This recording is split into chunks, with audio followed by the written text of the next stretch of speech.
Boa noite, terça-feira, 1º de novembro. Hoje o Unesp Notícias fala da afirmação da identidade negra com o professor da Unesp, Juarez Xavier, coordenador do Núcleo Negro da Unesp para a Pesquisa e Extensão. Estampas, turbantes e cabelos trançados. Cresce o segmento dedicado à moda afro.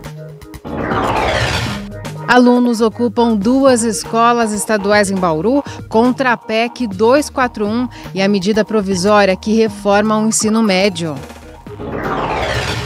Na primeira sessão da Câmara pós-eleição, vereadores discutem a atuação do Legislativo com o próximo prefeito.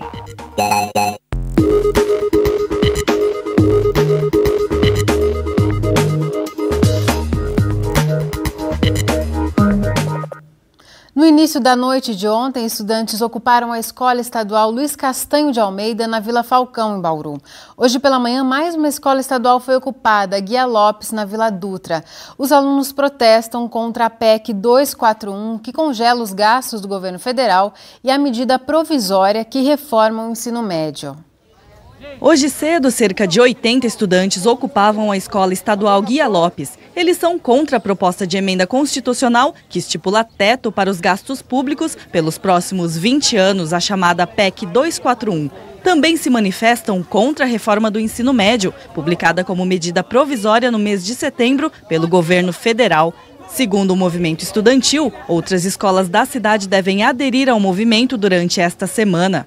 A Luiz Castanho de Almeida foi a primeira escola ocupada por estudantes de Bauru na noite da segunda-feira. Em todo o Brasil, até o último domingo, 1.177 locais estavam ocupados, segundo a União Brasileira dos Estudantes Secundaristas.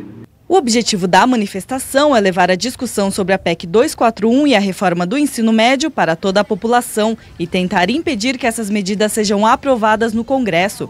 Essa estudante foi a única que concordou em falar a reportagem, mas não quis dizer o nome. Ela acredita que é a união dos alunos que pode promover mudanças na educação. A gente acredita que não é assim que se faz a educação. A educação já está totalmente precária e não é retirando que a gente vai obter um resultado melhor. Pelo contrário, a gente tem que investir, porque a nossa única chance de qualquer coisa para o pobre, para o pessoal, para a classe trabalhadora é essa. Diferentes atividades serão promovidas dentro da escola durante a permanência dos alunos. Ainda não há previsão de desocupação. O pessoal entender que uma escola ocupada não é uma escola fechada, pelo contrário, é uma escola mais aberta do que nunca, para que as pessoas venham, entendam coisas, aprendam sobre coisas que talvez elas nunca tenham visto aqui, e talvez até mesmo nunca tenham tido voz para falar, entendeu? Por medo, não sei, de não se sentir à vontade com o professor, alguma questão de repressão mesmo da diretoria. Os ocupantes receberam o apoio de alguns professores e ex-alunos. As ocupações do ano passado, junto com as greves dos professores, barrou a reforma do ensino paulista, entende? Então, o movimento de ocupação, ele visa barrar a MP e a PEC 241. Se a gente vai ter força para isso, o próprio movimento vai dizer. E a forma como na verdade, os movimentos reivindicatórios trabalhistas e estudantis se unificarem ou não. E a população está mais ou menos esclarecida em relação ao que está acontecendo. Essa que é a questão. Muitas pessoas ainda não sabem o que é a PEC 241 e quais são os seus impactos para a população brasileira nos próximos 20 anos. O INEP, Instituto Nacional de Estudos e Pesquisas Educacionais, afirma que o Enem será cancelado em locais de prova que estão ocupados. O exame está marcado para este sábado e domingo, dias 5 e 6, mas o prazo para que os alunos liberassem as escolas terminou ontem, dia 31 de outubro. Esse é um dos motivos pelos quais alguns estudantes são contra as ocupações. Acho que tem outro jeito de manifestar, não só ocupar, porque eles estão passando por cima do direito da educação de muitos. A maioria quer aula. E depois nós vamos ter que repor essas aulas. Só que o problema é que quem está lá dentro não vai repor, com certeza.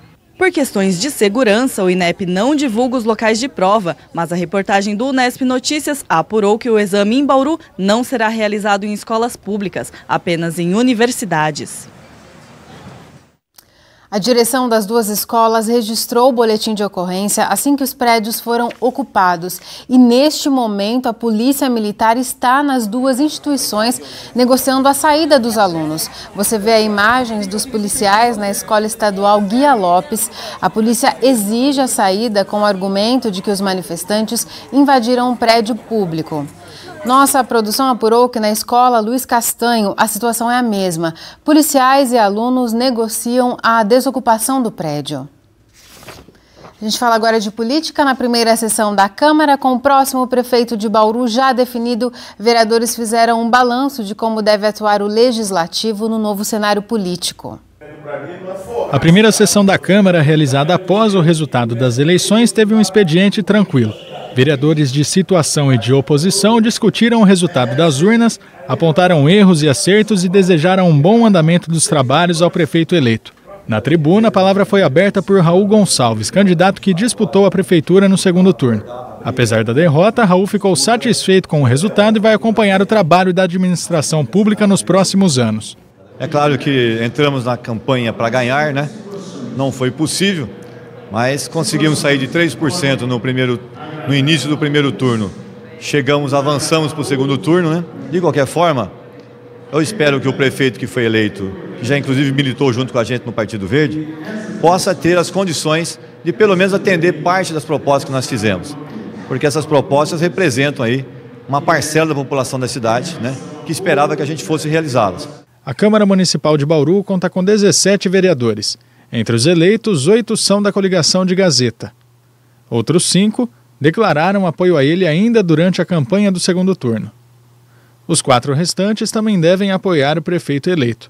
Entre os políticos, a avaliação é de uma Câmara harmônica, mas a situação pode mudar em determinados casos.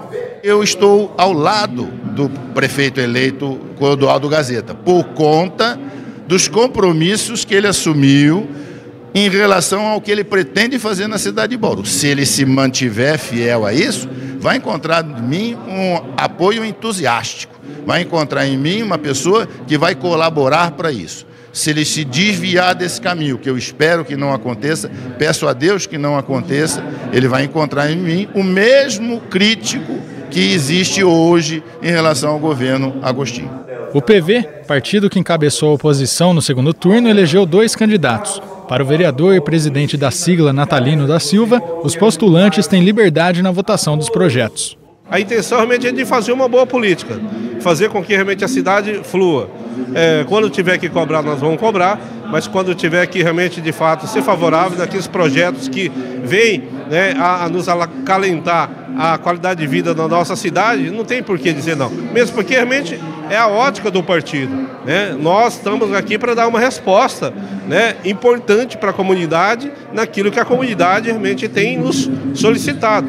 Vereador mais votado nas eleições, Fábio Manfrinato é situação ao prefeito eleito, mas também reconhece que a maioria da Câmara não representa sinal verde ao Executivo em todas as medidas apresentadas. O Executivo ele vai ter um certo problema com esses 2 primeiros anos, um problema financeiro, já que todos nós sabemos que não é apenas um problema de Bauru, mas de todo o estado de São Paulo. Todas as cidades do estado de São Paulo sofrem com a questão financeira, e a Câmara, sendo uma Câmara propositiva, não deixando de lado nunca o seu papel de fiscalização, mas sendo também propositiva, é um caminho onde ajuda o Executivo a sanar os problemas da nossa cidade. O objetivo meu como vereador da base será este. Pelo regimento interno da Câmara, o vereador com maior número de votos na eleição deve presidir a primeira sessão ordinária do mandato. A ordem do dia inclui a formação das comissões e a articulação já está sendo feita. O presidente da primeira sessão é o vereador mais votado, mas em Bauru nós temos também na sequência uma votação interna para que aconteça aí a eleição de um novo presidente. Então nós vamos conduzir isso também com muita tranquilidade, com muita responsabilidade, e a partir daí então vem também as conversas a respeito das comissões. Algumas pessoas já se colocaram aí naturalmente o interesse de ser o presidente do próximo biênio. Então muitas conversas já estão acontecendo, mas com certeza tudo se resolverá no dia 1º, na primeira sessão, na sessão solene da Câmara. Depois do intervalo, a gente fala de um segmento que vem ganhando espaço aqui na cidade. Lojas e salões que valorizam a beleza negra. São penteados e roupas que remetem às origens africanas. E daqui a pouco voltamos já.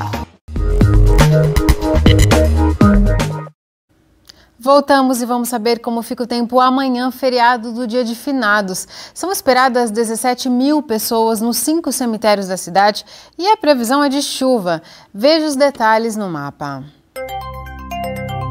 Uma área de instabilidade atinge o estado amanhã, portanto, a previsão é de chuva em todas as regiões paulistas a qualquer hora do dia.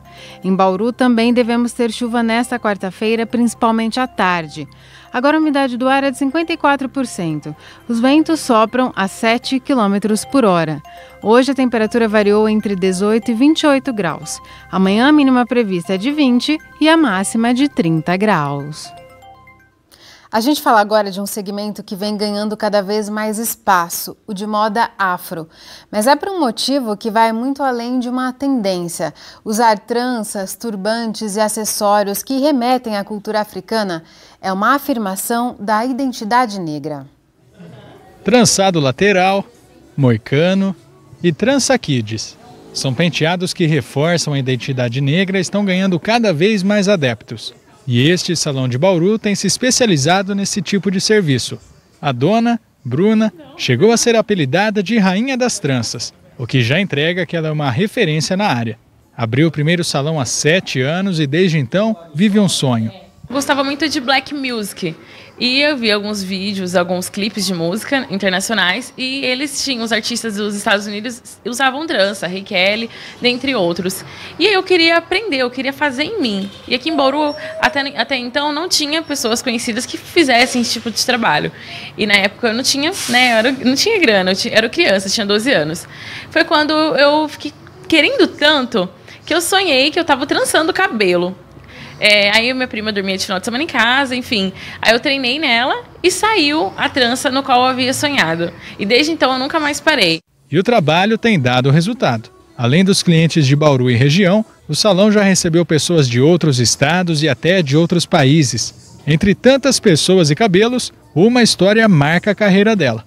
Me marcou muito quando eu fiz uma transformação numa senhora que ela tinha passado por muito processo químico e caiu muito o cabelo dela, né? Aí ficou vários buracos, assim, então ela também sofria de depressão, ela tinha aquela doença alopecia.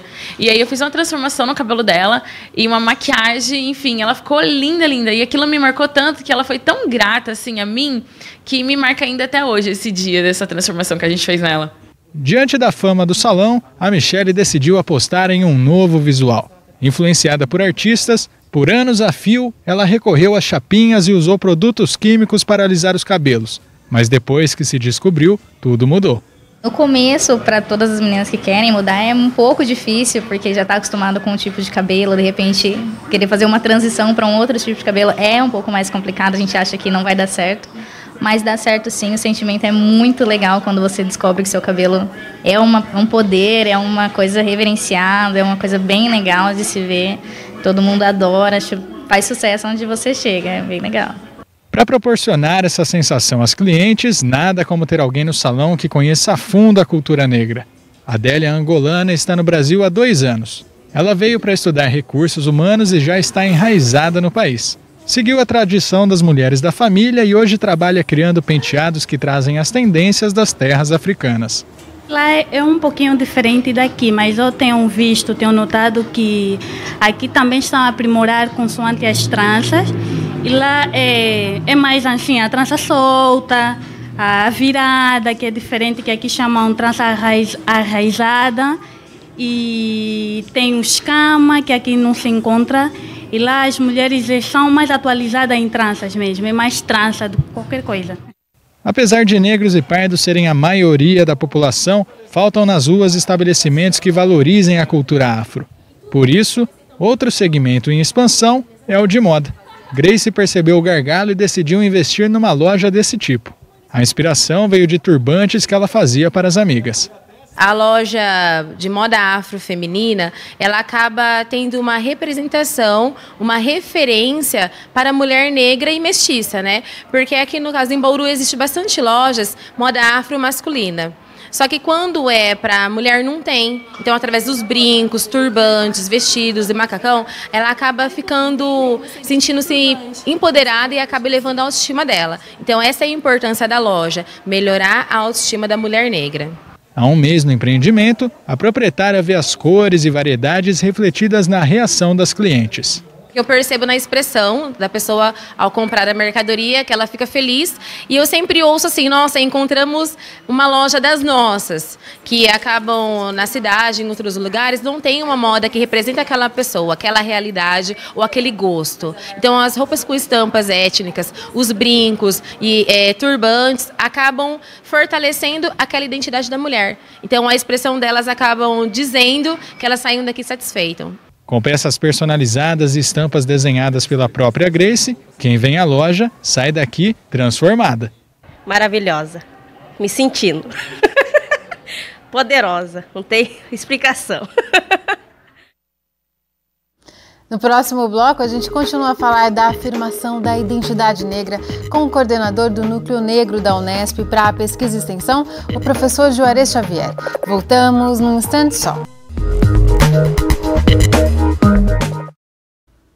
Estamos de volta e a gente repercute o crescimento de lojas e salões voltados exclusivamente para a moda afro. Vamos conversar com o coordenador do Núcleo Negro da Unesp para a Pesquisa e Extensão, o professor Juarez Xavier. Juarez, muito obrigada por sua presença aqui no Unesp Notícias. Obrigado pelo convite. Juarez, falando da reportagem que a gente acabou de ver, na sua visão, a gente pode estabelecer essa relação direta?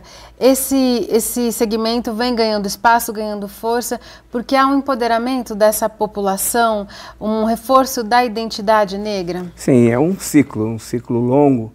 A gente vê repercussão disso na década de 10, com o movimento negro nos Estados Unidos, na África, nos anos 30, o movimento da negritude, nos anos 70, na África do Sul, Steve Biko reivindicando essa visão política, nos Estados Unidos, os Black Panthers, agora as cantoras negras norte-americanas com essa força. Então, de um modo geral, é uma onda que repercute pelo mundo afora de fazer uma associação entre a identidade negra e a possibilidade do empreendedorismo em todas as áreas, políticas, econômicas, sociais e culturais. O próprio negro se apropriando desses espaços e empreendendo nessa área. Essa tem sido a ideia, né, que tem uma cadeia criativa muito interessante, particularmente agora com essa ideia da economia criativa, que você tem o poder simbólico tão importante quanto o poder material. Então você tem uma possibilidade nova de intervenção. No Brasil você tem áreas importantes em que essa economia criativa é forte, e a presença da população negra é forte também, culinária, beleza, carnaval. Então você tem várias áreas em que a população negra agora quer ser protagonista do seu desenvolvimento também econômico.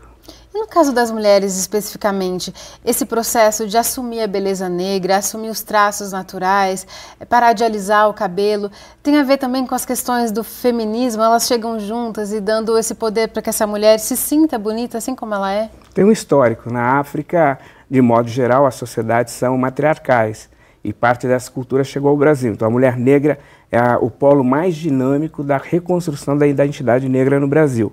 O fator diferente agora é que está havendo uma ação interseccional, né? Vendo a questão da mulher negra, vendo a questão da luta contra o racismo, vendo a questão do feminismo negro, vendo a questão das questões de classe, quer dizer, há uma intersecção entre várias questões que afetavam a mulher negra e agora ela ocupa um espaço diferente, articulando cultura, economia, política, para poder fazer a sua afirmação política, econômica e social.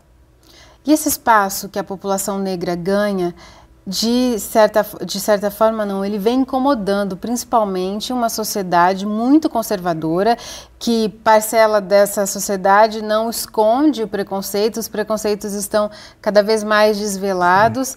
É um movimento natural, você vê também, conforme ganha mais espaço, vem a reação? É a conquista, né? Conquistas mais espaço. Aí tem um setor mais conservador que tem que fazer essa reação. Por um fator importante, nós estamos reconstruindo no Brasil uma nova forma de organização do Estado. Está tendo uma certa descontração, estava tendo pelo menos até mais recentemente, uma descontração de renda, desconcentração de cultura, desconcentração de poder, e isso incomodou determinados setores, né, porque a população negra deixou de ser um protagonista passivo para ser um protagonista ativo. A gente tem visto isso na universidade, tem visto isso em outras áreas onde a presença do negro não era muito comum. Então, é uma reação a uma conquista que a população negra está tendo em âmbito mundial e parece inevitável, não é um problema que deve terminar num curto espaço de tempo, né? Começou a conquistar e a tendência não parar até ter uma situação de equidade, de igualdade social. E eu queria aproveitar a presença do Juarez, professor e sempre muito sensível a essas questões da educação. Gostaria que você comentasse como você vê esse movimento secundarista ocupando as escolas em todo o Brasil e aqui na cidade. O movimento começou ontem à noite e a polícia já está nesses prédios, né, exigindo a saída desses alunos. Como que você vê esse movimento? Eu acho que hoje os estudantes, de modo geral, mas os estudantes secundaristas, eles são a vanguarda na defesa do Estado Democrático de Direito no Brasil. As medidas que estão sendo tomadas, particularmente a PEC 241, ela tende a colocar a população brasileira numa situação muito difícil para os próximos 20 anos. Um dos setores mais afetados por essa medida tende a ser a educação. Então não é apenas um problema pontual, é o desmonte da educação pública, da educação com qualidade, da educação democrata. Então, num contexto como esse, os estudantes que ocupam a escola são a vanguarda na defesa dos direitos, do Estado democrático de direito. Se o governo tivesse aberto um canal de debate com a sociedade, talvez essas ocupações não seriam necessárias. Elas se tornam necessárias em função da política, na minha opinião, contraproducente, pouco democrática, nada transparente e, acima de tudo, extremamente brutal e violenta que o governo tem tomado em relação particularmente a medida 241, que tende a ser um retrocesso econômico, político e social brasileiro. E nesse momento, uma equipe do Nesp Notícias acompanha a movimentação lá nas escolas. A polícia pediu que a imprensa não entrasse no local. Os pais dos alunos estão entrando nas escolas e assinando boletins de ocorrência em nome dos alunos. A polícia está verificando se houve algum dano ao patrimônio e a tendência é que essas escolas sejam desocupadas hoje ainda. Pelo que nós temos acompanhado no Brasil todo, há uma certa truculência na repressão a esses estudantes. Isso também é uma tendência dessa linha política que o país vem seguindo? Lamentavelmente é uma tendência quase que mundial. Você está vendo isso nas eleições dos Estados Unidos, está vendo na Europa, está vendo em parte da América Latina, a criminalização da luta pelos direitos sociais, pelos direitos civis. E é um absurdo você ter um Estado que reprime um movimento de jovens que faz a reivindicação que provavelmente ele vai assegurar direito dos filhos dos policiais que reprimem tais ações. Então nós estamos vivendo um momento muito triste da sociedade brasileira em ter um retrocesso dessa natureza em que você vê as forças de repressão voltadas contra meninos e meninas que reivindicam direitos democráticos na sociedade brasileira. É muito triste isso para todos nós. Tá certo, Juarez. A gente segue acompanhando então essa situação. Muito obrigada mais uma vez por suas reflexões aqui no Nesp Notícias. Obrigado pelo convite. A gente fica por aqui. O Nesp Notícias volta amanhã às 6h30 da noite, ao vivo. Tchau.